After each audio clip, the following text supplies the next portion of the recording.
Powder है, BJP washing powder.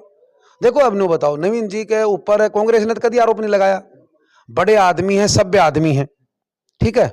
और ये बीजेपी वाले आरोप लगाते थे, और आरोप भी लगा दिया और ले भी लिया। तो जैसे कुलदीप बिश्नोई, हाँ, कुलदीप बिश्नोई जी का लगा लो, जब कांग्रेस में थे आरोप लगाते थे, ईडी भेजते थे, और कदे किमे, और अब बस बीजेपी में जाते ही साफ, साहब बिल्कुल साफ। देखो तो क्या लग रहा है, दिल्ली के मुख्यमंत्री अरविंद केजरीवाल को अंदर कर दिया है ईडी ने? देखो, देश का दुर्भाग्य है, ऐसे दबाव नहीं देना चाहिए।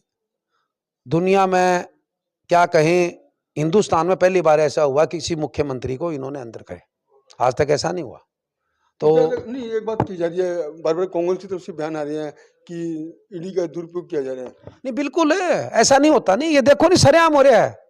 केजरीवाल जी ने 2 दिन पहले जज साहब के सामने स्पेशल खुद बयान दिए, वकील की जरूरत नहीं पड़ी, उन्होंने सारी बातें ओरिजिनल बता दी उन्होंने कि ये बात हुई है। 6 बारी 7 बारी पूछ लिया, कुछ नहीं, और सही बयान हो गए उनके, और 8वीं बारी पलट के बयान लगवा लिए। एक दबाव ही हो है नहीं, तो ऐसे दबाव में देखो हिंदुस्तान जाग चुका है, ये ज्यादा दिन की सरकार नहीं है। मेरा मानना है कि ये सरकार जल्दी चल जाएगी, ठीक है।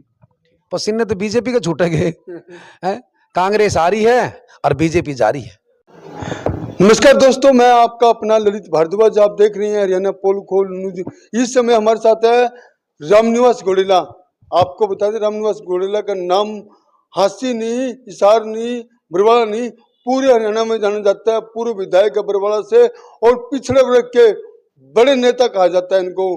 कहीं पिछड़े वर्ग की बात आती है तो रामनिवास घोडेला सबसे आगे नजर आते हैं। इसलिए रामनिवास घोडेला आज हरियाणा प्रदेश में सुर्खियों में है। पिछड़े वर्ग के एक बड़े नेता कहा जाता है इनको, और हरियाणा के पूर्व मुख्यमंत्री चौधरी भूपेंद्र सिंह हुड्डा की टीम के मेन व्यक्ति कहा जाता है इनको पिछड़े वर्ग में। वो हमारे साथ जुड़ चुके हैं, उनसे बातचीत करेंगे।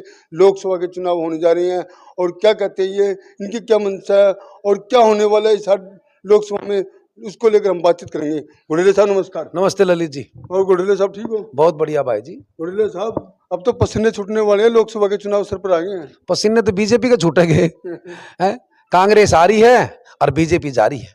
तो क्या लग रहा है, इस हार में चौटाला परिवार के 2 आ चुके हैं।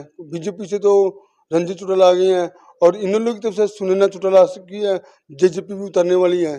देखो, सभी पार्टियां आपका उम्मीदवार तो उतारेगी, पर तो कांग्रेस पार्टी राष्ट्रीय नेतृत्व और आदरणीय हमारे नेता चौधरी भूपेंद्र सिंह जी हुड्डा, और हमारे पार्टी के प्रदेश अध्यक्ष चौधरी हरियाणा के प्रभारी बाबरिया साहब बड़ा सोच समझ के फैसला लेंगे।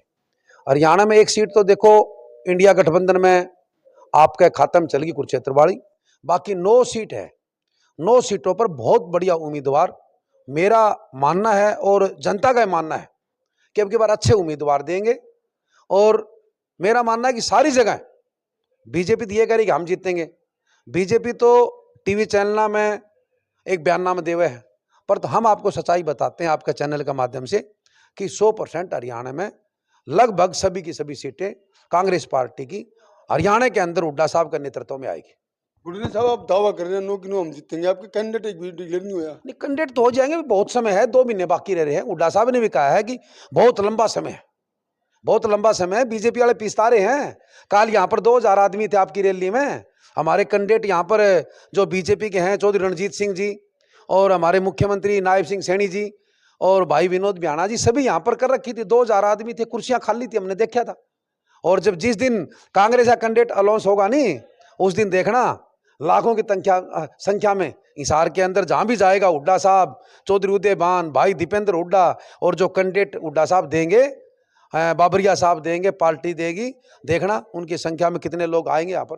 को बीजेपी की तरफ से बार बार बयान आते हैं, बयानबाजी चलती है कि हमने खर्ची पर्ची बंद कर दी। बिल्कुल भी खर्ची पर्ची तो काल परसों में भाई विनोद बियाणा जी का भाषण सुन रहा था।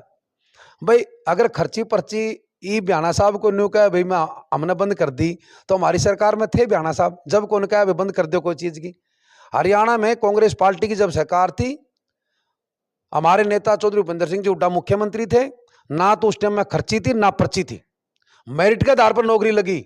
मैं वादा करता हूं और दावा करता हूं, अगर वहां पर खर्ची पर्ची चलती तो 14,000 जो जेबीटी मास्टर हुड्डा साहब ने लगाए, और खट्टर साहब ने वे 6 साल का बाद में ज्वाइन कराए। अगर वहां पर नकली भर्ती होती तो ये एक भी ज्वाइन नहीं कराते। कहाँ है विकास? तो कागजा में है, झूठी वाई है। हुड्डा साहब बार बार कहते हैं 9.5 साल हो गए, ये नाम बदलू फीता काटू सरकार है, कभी किसी का नाम बदलते कभी किसी का नाम बदलते हैं। कल नायब सैनी जी कह रहे थे कि कांग्रेस बीजेपी है, जो बीजेपी पार्टी है, एक साधारण कार्यकर्ता को भी ऊपर पहुंचा देती है, जैसे नहीं, कांग्रेस पार्टी ने पूछा है, हुड्डा साहब ने पूछा है, मेरे को दे, मैं साधारण कार्य करता हूँ, आज भी साधारण कार्य करता हूँ, इसमें क्या दिक्कत है? हर वो तो पार्टी की मर्जी है, नेताओं की मर्जी है, कौन आदमी जीत सकता है उसको देते हैं। जेजेपी है, अलग चुनाव लड़ रही है लोकसभा में। ये तो मिला जुला सौदा इनका, मिला जुला है। देखो एन वक्त पर ये इस्तीफा देना, मुख्यमंत्री नायब सैनी जी को बनाना और दुष्यंत जी अलग होना, ये मिला जुला है। ये तो सिर्फ लोगों को दिखावा है और दिखावा जनता जान चुकी है। आज जनता पहचान चुकी है हरियाणा के अंदर कांग्रेस पार्टी की, जो 6 महीना बाद में चुनाव होगा, हरियाणा में कांग्रेस पार्टी की सरकार आएगी और इब इंडिया गठबंधन की सरकार बनेगी। हुड्डा साहब ने क्लास 1-2 के अंदर 10% था हमारी बैकवर्ड की बहुत सालों से मांग थी। हुड्डा साहब ने हमारे को 10% अलग से आरक्षण दिया, 5% हमारे बैकवर्ड बी के भाइयों को दिया, परंतु कोई बात नहीं, पूरा को नहीं होया। हमारे को आस हुड्डा साहब से है, हमारे समाज को हुड्डा साहब से आस है कि भाई जो आदमी 10% हमने दे सके है और 5 कर सके वो पूरा 27 भी करेगा। परंतु आज तक 9.5 साल की सरकार होगी बीजेपी की, वोट हमारे लिए, परंतु कुठारा घाती हमारे साथ कराया। मान लो कौशल रोजगार योजना लिया है, हुड्डा साहब ने बार बार पूछा कि ये बताओ कि बैकवर्ड का एससी का आरक्षण कहाँ है।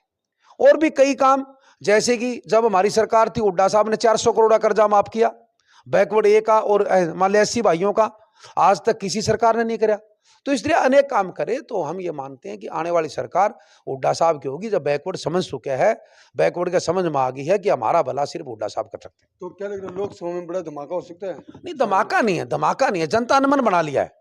जनता ने मन बना लिया है कि हमने कांग्रेस पार्टी की सरकार लानी है और ये जो इंडिया गठबंधन है इसमें पूरा का पूरा मैं कहूं इंडिया गठबंधन की सरकार बनेगी और 6 महीना के बाद में चुनाव हो गए, हुड्डा साहब मुख्यमंत्री बने। चौधरी रणजीत सिंह जो बीजेपी के प्रत्याशी है, उन्होंने साफ तौर पर कहा मैं हिसार में कोठी लेने जा रहा हूँ। नहीं, वो तो बड़ा आदमी है, चौधरी देवीलाल जी का लड़का है, उनके क्या हिसार में रहूंगा। नहीं, हिसार में क्यों? उन्होंने 2008 में चुनाव लड़ा था कांग्रेस पार्टी से, तब भी कही थी यह बात। तो चलो हम उनकी कुछ नहीं कहते, वो बड़ा आदमी है, चाहे पूरा हरियाणा में कोठी ले ले, क्या फर्क पड़ता है।